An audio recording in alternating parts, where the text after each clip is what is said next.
Merci, chers collègues. Madame Lienemann, puis Monsieur le ministre, et on revient à l'examen des articles, s'il vous plaît.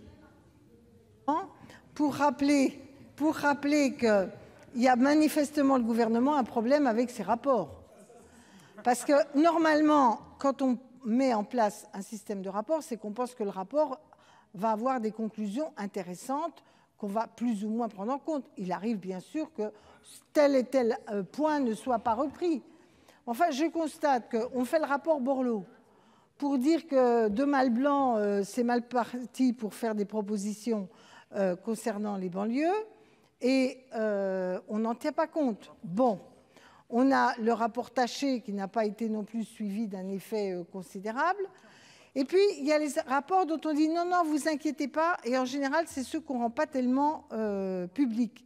Parce qu'on essaie de travailler à la communication de comment on va progressivement aboutir aux conclusions du rapport, mais, si je puis dire, en tranches de saucisson. C'est-à-dire, on en fait d'abord un petit bout, puis viendra la deuxième étape. Je me rappelle les communications, comment le rapport Attali, on nous a dit « vous inquiétez pas, vous inquiétez pas ».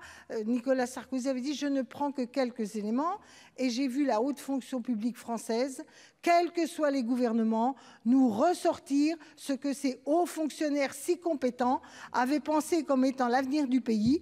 Et par tranche de saucisson, on voit arriver la mise en œuvre du rapport en question. C'est malsain pour la démocratie. C'est-à-dire, soit on assume une réorientation politique, soit on doit faire des rapports qui correspondent aux choix qu'on avait un peu anticipés. Donc moi, j'ai les plus vives inquiétudes, parce que ce que je pense, c'est que, par exemple, sur le 1%, ils vont dire « Ah, mais non, on ne va pas le fiscaliser », mais on va dire « Oui, mais faites encore un petit effort, messieurs, dames. Hein, » j'ai connu ça. Moi aussi, on m'a menacé, quand j'étais ministre, de fiscaliser déjà le 1% logement. Et on me disait « Bon, on ne va pas te le fiscaliser, mais on va vous faire un prélèvement. » Donc, je vois comment se prépare, à travers ce genre de documents, un débat budgétaire qui va mettre à mal toute une série des engagements qui sont pris aujourd'hui dans nos débats. Merci, chers collègues.